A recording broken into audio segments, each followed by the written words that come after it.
विद्यार्थी मित्रांनो, classification of plants मधील क्रिप्टोगॅम्स या भागाची माहिती आपण या अगोदर घेतलेलीच आहे. आज आपण फॅनोरगॅम्स या वनस्पतींच्या गटाची माहिती घेणार आहोत. आता फॅनोरगॅम्स याचा अर्थ बीजपत्री.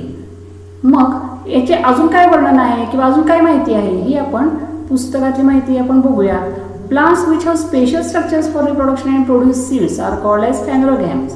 म्हणजे व्याख्येत जर आपण बघितलं की फॅनोरगॅम्सची व्याख्या काय दिलेली आहे की ज्या वनस्पतींना स्पेशल स्ट्रक्चर्स फॉर रिप्रोडक्शन म्हणजे पुनरुत्पादनासाठी प्रजननासाठी काही विशिष्ट अवयव असतात आणि प्रोड्यूस सीड्स आणि त्या वनस्पतींच्यामध्ये बियांची निर्मिती होते त्यांना आपण फॅनोरगॅम्स असं म्हणतो. In these plants, after the process of reproduction, seeds are formed which contain the embryo and stored food. म्हणजे ह्या वनस्पतींच्या मध्ये बियांची निर्मिती होत असते आणि त्यामध्येच एम्ब्रियो म्हणजे भ्रूण आणि स्टोर्ड फूड अन्नसाठा होत असतो. During germination of the seed, the stored food is used for the initial growth of embryo. Depending upon whether the seeds are closed in a fruit or not, phanerogams are classified into gymnosperm and angiosperm.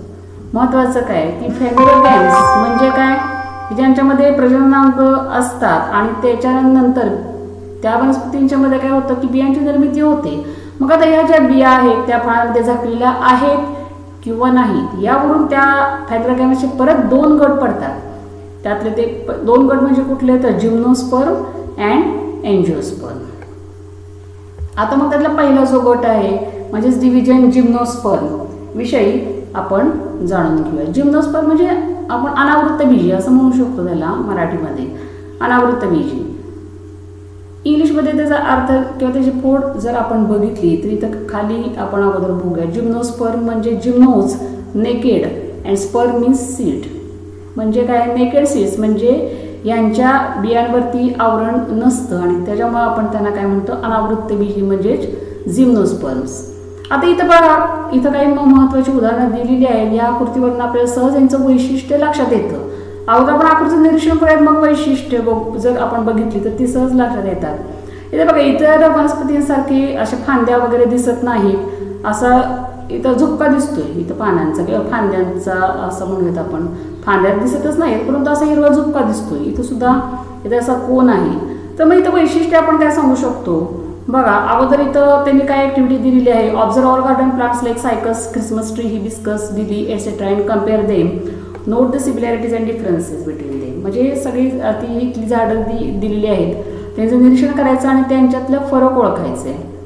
तर आता आपण cycas आणि हे इथं cycas दिलेली आहे आकृती आणि हिबिस्कस जास्वंदी या दोन्ही आपण आपल्या दररोजच्या बघण्यातल्याच आहेत वनस्पती. म्हणजे हिबिस्कस जास्वंदीचं झाड आपण दररोजच बघतो आणि ते सायकस आपण समोर बघतोय. दोन्हीच्या रचनेतला जर फरक आपल्याला सहज लक्षात येईल. काय आहे हा फरक बघा.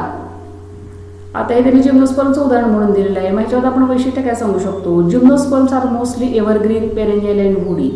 म्हणजे ते सदाहरित असतात, बहुवार्षिक आणि वुडी म्हणजे असे टणक वगैरे अशी ती झाडं असतात, नाजूक नसतात. दे स्टेम्स आर विदाउट ब्रांचेस. त्यांची जी खोड आहे त्यांना फांद्या अशा नसतात. The leaves form A crown. हे पानांचा इथं बघा झुपका तयार झालेला आहे मागाशी सांगितल्याप्रमाणे. This plants bear male and female flowers on different sporophylls of the same plant. म्हणजे एकाच झाडावरती मेल आणि फिमेल, नर आणि मादी अशा पद्धतीची फुलं असतात. Seeds of this plants do not have natural coverings. हे मेन आहे की यांच्यामधले जे बिया आहेत त्यांना नॅचरल कव्हरिंग म्हणजे नैसर्गिक जे आवरण आहे आपोआप जे असतं काहींना तर ते नसतं. That is this plants do not form fruits. म्हणजे यांच्यात फळांची निर्मिती होत नाही. And there are therefore called gymnosperm. त्यामुळेच आपण त्यांना जिम्नोस्पर्म असं म्हणतो. म्हणजे बियांवरती आवरण नसतं. Gymno that is naked seeds म्हणजे बिया या उघड्याच असतात, त्यांच्यावरती आवरण नसतं. आणि ह्याचे एक्झाम्पल्स आपल्याला काय सांगता येतील इथं दिलेले आहेत. सायकस, इथं Picea that is Christmas tree, Thuja and Pinus. म्हणजे अशा पद्धतीची उदाहरणं लक्षात आपल्याला ठेवली पाहिजेत. ही उदाहरणं लक्षात ठेवल्यानंतर आपण दुसरी जी डिव्हिजन आहे ती बघूयात, एंजिओस्पर्म्स.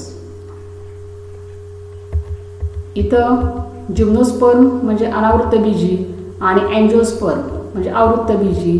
ह्याच्याच विरुद्धार्थ आहे की ह्या बियांना आवरण असतं असं आपण थोडक्यात लक्षात ठेवू शकतो. सोपं अगदी वर्णन आहे. The flowers of these plants bear are their reproductive organs. म्हणजेच ह्यांना फुलं असतात या झाडांना आणि ही जी फुलं आहेत तीच त्यांचं प्रजननाचं अंग असतं. Flowers develop into fruits and seeds are form within fruits. म्हणजे फ्लावर्स फुलांचं फळ होतं आणि फळांच्या मध्ये बियांची निर्मिती होते. म्हणजे ज्या बिया असतात त्या फळांच्या आत असतात, झाकलेल्या असतात. These seeds are covered.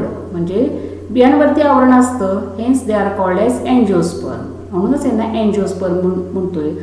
शब्दांची फोड पहा. Angios means cover and sperm means seed. Covering seeds म्हणजे बियांवरती आवरण असणारे आणि म्हणून त्यांना आपण एन्जिओस्पर्म्स असं म्हणतो. द प्लांट्स, आता हे एन्जिओस्पर्मची सगळी माहिती आपण बघितलेली आहे. परंतु या एन्जिओस्पर्ममध्ये सुद्धा अजून पुन्हा प्रकार आहेत. The plants whose seeds can be divided into 2 equal halves or dicotyledons are called dicotyledonous plants, and those whose seeds cannot be divided into equal parts are called monocotyledonous plants. म्हणजे इथं एन्जिओस्पर्म मध्ये बिया असतात, त्या बिया फळाच्या आवरणात असतात. हे जरी बघितलं तरी इथं सुद्धा ज्या बिया असतात, काही बियांची 2 दलं पडतात. त्या आपण हाताने दाबल्या व ती ऍक्टिव्हिटी दिलेली आहे पहा. ती ऍक्टिव्हिटी तुम्ही नंतर वाचून त्याप्रमाणे करून बघायची आहे. परंतु आपण इथं थोडक्यात असं सांगू शकतो की काही बियांचे काय असतं की ते दाबल्या की त्यांची 2 फाकड्या पडतात, तर 2 ते दलं पडतात. तर त्यांना आपण द्विबीजपत्री म्हणजेच डायकोटिलिडॉन्स असं म्हणतो. आणि काही बिया मात्र त्यांचे 2 दलं पडतात, त्यांना एकच दल असतं, त्यांना आपण एकबीजपत्री म्हणजेच मोनोकोटिलिडॉन्स असं म्हणतो. मग डायकोटिलिडॉन आणि मोनोकोटिलिडॉन मधला फरक जो आहे तो आपल्याला इथं स्पष्ट करून दाखवलेला आहे. डायकोटिलिडॉन आणि मोनोकोटिलिडॉन आपण एक मुद्दे लक्षात ठेवायचे आहेत. तर कुठले कुठले मुद्दे आहेत तर सीड, रूट, स्टेम, लीफ आणि फ्लावर या मुद्द्यांवरून फरक स्पष्ट केलेला आहे. पहिला फरक बघूया सीड. सीडमध्ये म्हणजे बी मध्ये 2 कोटिलिडॉन्स, सिंगल कोटिलिडॉन. डायकोटिलिडॉन्स मध्ये 2 दल असतात, तर सिंगल कोटिलिडॉन म्हणजे एकच दल असतं. रूट ह्या जर वनस्पतींची द्विबीजपत्री वनस्पतींची जर मुळं आपण बघितली तर वेल डेव्हलप्ड प्रायमरी रूट म्हणजे अतिशय चांगली विकसित झालेली, त्याला आपण सोटमुळ असं म्हणतो, टॅप रूट असं म्हटलेलं आहे. आणि इकडं मोनोकोटिलिडॉन्स मध्ये फायब्रस रूट म्हणजे तंतुमुळं असतात. स्टेम, डायकोटिलिडॉन्स प्लांट्सचे स्टेम जे असतं ते अगदी स्ट्रॉंग, हार्ड म्हणजे टणक असतं, स्ट्रॉंग असतं, भक्कम असतं. तर ते मोनोकोटिलिडॉन्स मध्ये जे स्टेम आहे ते त्याच्या विरुद्ध असतं, म्हणजे भक्कम वगैरे काही नसतं, नाजूक असतं. म्हणजे उदाहरणार्थ हॉलो, काहींच्यात ते अगदीच पोकळ असतं बघा. बांबू आपण सगळ्यांनी बघितलेला आहे, तो आतनं पोकळ असतो. हॉलो म्हणजे पोकळ असतो. फॉल्स म्हणजे आभासी असतं. बनाना केळीचं जे असतं सोड ते अतिशय नाजूक असतं बघा. म्हणजे त्याला आपण स्ट्रॉंग आणि हार्ड असं म्हणू शकत नाही, ते फॉल्स या कॅटेगरी देतं. डिस्क लाईक म्हणजे चकतीसारखी काही खोडं असतात. म्हणजे ओनियन, कांद्याचं खोड हे डिस्क लाईक चकतीसारखं. अशा पद्धतीनं ह्याच्या विरुद्ध ही कॅरेक्टर्स आहेत. त्याचप्रमाणे लीफ, जर पानांची रचना आपण बघितली, जर तुम्ही बघितलं असेल तर अजून सुद्धा बघा आपल्या आजूबाजूला हे सगळ्या वनस्पती असतील तर त्यांचे पानांचा शिराविन्यास बघा. रेटिक्युलेट व्हेनेशन, समजा डायकोटिलिडॉन्स म्हणजे आपण भुईमुगाची पानं किंवा घेवडा, अजून काय पावटा वगैरे जे असतील ह्यांची पानं आपण तोडली आणि बघितली तर लगेच आपल्याला त्याच्यावरती आपण जर पानांचं जर निरीक्षण केलं तर त्याच्यावर जाळी असते, शेरांची जाळी असते. ती काय आपल्याला बघणं अवघड नाही, आपण सहज बघू शकतो आणि माहीत पण असेल तुम्हाला. पण त्याला आपण रेटिक्युलेट व्हेनेशन म्हणतो. म्हणजे जो शिराविन्यास आहे तो जाळीदार शिराविन्यास असतो. आणि पॅरलल व्हेनेशन म्हणजे काय की मोनोकोटिलिडॉन एकबीजपत्री वनस्पतींच्या मध्ये बघा की पॅरलल व्हेनेशन असतं. म्हणजे पानांवरच्या पानांवरचा जो शिराविन्यास असतो तो जाळीदार नसतो, अशा एकमेकांना समांतर अशा त्या शिरा गेलेल्या असतात. उदाहरणार्थ वरचे आपण बघू शकतो की आता बनाना, केळीची पानं जी असतात त्याच्यावरती शेरांची जाळं दिसत नाही, तर अशा एकमेकांना समांतर अशा शेरा गेलेल्या दिसतात. त्यालाच आपण पॅरलल व्हेनेशन असं म्हणतो. त्याचप्रमाणे flowers with 4 or 5 parts or their multiples.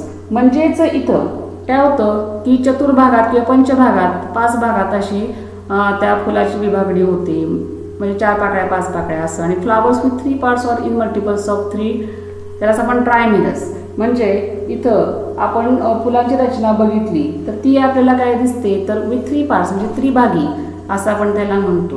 अशा पद्धतीने डायकोटिलिडॉन्स आणि मोनोकोटिलिडॉन्स मधला फरक हा अतिशय महत्त्वाचा आहे आणि अतिशय सोपा आहे. 5 मुद्दे आहेत आणि ते लक्ष ठेवायला अतिशय सोपे आहेत. आणि आपण ही झाडं आपण आपल्या आजूबाजूला बघतच असतो, शेतकऱ्यांची मुलं तर माहीतच असतं, परंतु ते लिहिताना आपण जरा कमी पडतो. समजून घेतलं तर काय होईल, आपल्याला अतिशय हा भाग सोपा जाईल. त्यामुळे हे सगळे फरक आपण समजावून घ्यायचे, पुन्हा पुन्हा वाचायचे. आणि शेवटी जे आपण आतापर्यंत शिकलेलो आहोत की जे किंगडम प्लांटीचं हे जे स्ट्रक्चर आहे ते पुन्हा एकदा आपण रिवाइज करूयात. Kingdom Plantae it is divided into 2 groups, main groups, cryptogams and phanerogams. And cryptogams are again divided into 3 categories, 3 divisions: Thallophyta, Bryophyta and Pteridophyta. Phanerogams in 2 divisions, gymnosperms and angiosperms. And angiosperms are again divided into dicotyledons and monocotyledons. विद्यार्थी मित्रांनो, माझ्या व्हिडिओतली माहिती तुम्हाला अतिशय चांगल्या प्रकारे कळलेली असेल तर माझ्या व्हिडिओला लाईक आणि सबस्क्राईब करा. यापुढे आपण लवकरच भेटू.